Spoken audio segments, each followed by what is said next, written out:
Thank you so much for that incredibly kind introduction. And can I echo what you said? It's absolutely fantastic to have real people and a real audience. And Mike, can I just congratulate you on your leadership of the SMMT, because you are a brilliant advocate for the industry, a long-standing advocate, a passionate advocate, and we appreciate your work and indeed your report that has come out today. And it's a great privilege for me to be here at this conference because of the contribution that the car industry makes to our country.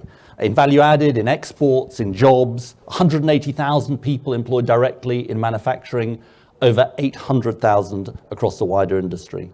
And I see firsthand the difference that the car industry makes to communities right across Britain. Recently, I was at the Warwick Manufacturing Group, somewhere I've been many times before, seeing the incredible work it does as a hub for research, collaboration, and scientific advance.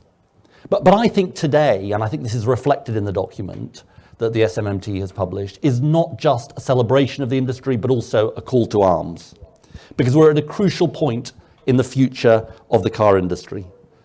Obviously, navigating the fallout of COVID, which has been incredibly tough, the post-Brexit trading relationships, which pose real challenges, but far greater than both of these, as Mike said, the climate transition, which, as you say in your document, involves the biggest change for the industry since its creation. And I think this is a massive opportunity where we can build on our global leadership and do even better, employing more people at good wages and contributing to tackling the greatest long-term challenge our country faces.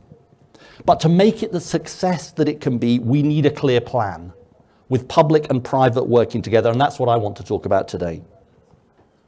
Now, my approach, and I think this is really important for the industry, is that political parties should seek to agree and work together wherever we can to give you the long-term framework you need. So let me start with a point of consensus with government.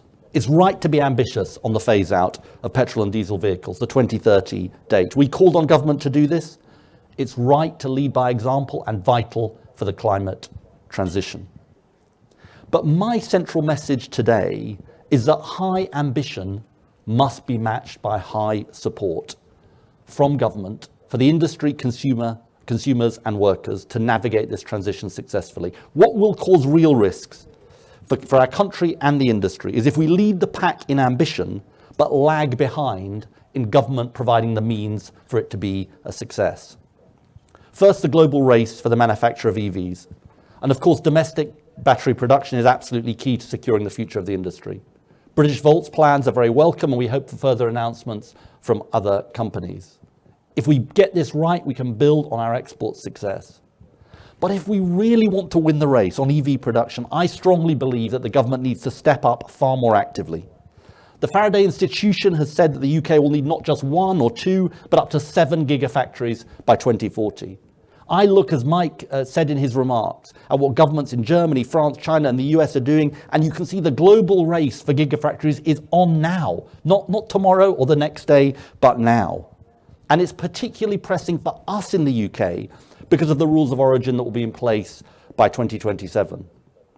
Now, we welcome the government's Automotive Transformation Fund, but in my view, we should be willing to go further, much further. The 400 million to support battery manufacturing is a start, but not enough. That's why we have said the government should commit to helping to finance the creation of 3 new additional gigafactories and their associated supply chain by 2025 with an investment of up to £1.5 billion. That's not a subsidy in my view, that is an investment in our future, one of the best investments we can make. And it would signal the UK's commitment to the industry and demonstrate that government recognises the fierce urgency of now. Second, I want to talk about the role of the consumer. In a sense, it's good news that last year 1 in 10 registrations were electric, but as the SMMT have said, the vast majority were business or fleet purchases. Just 4.6% of consumer vehicles sold were electric. The Climate Change Committee tells us, the independent body, tells us that for a smooth transition to 2030, 48% of new sales need to be electric by 2025. Now, to reach that level of sales, and on grounds of fairness, EVs must be affordable for middle and lower-income consumers, not just high-income ones. For the minicab driver who relies on their car for work and is thinking the price of an electric car is out of reach. For the commuter who relies on their car but is also worried about being priced out. Again, I think that government can and should do more to step up and help. It should not be cutting the plug-in grant. Indeed, I think we should go further to help consumers. That's why we've suggested a long-term interest-free loan scheme for new and second-hand EVs to meet the upfront cost problem head-on. And there may be other ways too to make a difference, but the key point is that government cannot just step aside. Other countries are not doing that because this risks EVs being out of reach for too many. And fairness is absolutely key to take people with us on the climate transition. So too, for the consumer, we must get the charging infrastructure right. As someone who has been running an electric car for a couple of months, it's been a deeply informative research exercise with my family around the charging points of Britain. From Hereford to Loughborough, we spent sometimes long amounts of time, maybe that's to do with my technological prowess, at these charging points. Someone in the industry said to me he had 5 apps, 4 RFID cards and 2 dongles to try and cope with the charging infrastructure. I have to say, when I get to a charging point, I found it by and large a reasonable experience. But as the document says this morning, there is clearly a need for a transformation in the access and reliability in the years ahead. We're currently at just over 20,000 public charging points. And you say this morning, Mike, that we need over 2 million by 2030. I think 700 a day to be installed between now and 2030. That is a massive task and a massive transformation. And indeed, there's a fairness dimension here too. The latest official figures show you're currently 4 times more likely to find a charging point in London than in Yorkshire. Now, we've said, again, that government needs to do more to step up, and the National Infrastructure Bank should have a central role in delivering the charging points, particularly for underserved areas. Third, I want to say something about the role of workers in this transition. Right across industry, it's essential that the needs and demands of our workforce are at the heart of the climate transition. And nowhere is this more true than in the automotive sector. The Faraday Institution's optimistic scenario points to the possibility of 78,000 new jobs created in gigafactories and the supply chain. But to make that happen, we need the investment, we need the support for consumers, and we also need to get the training and support for workers right. And I know from my conversations with the industry about the concerns about recruiting new workers on the one hand with the right skills and the need for existing workers to gain new competences.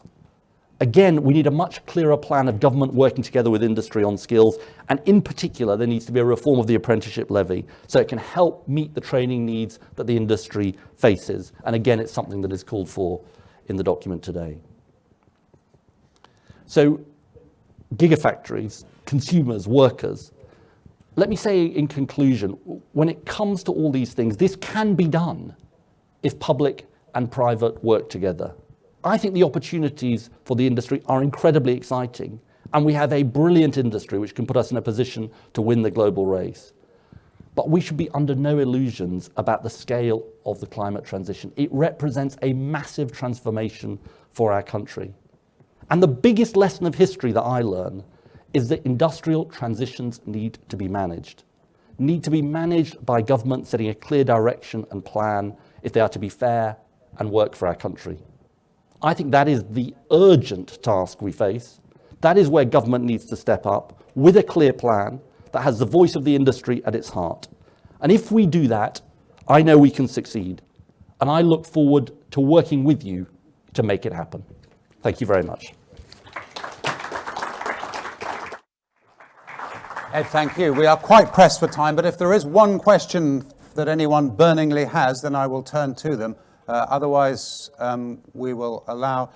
just on the point that you made about...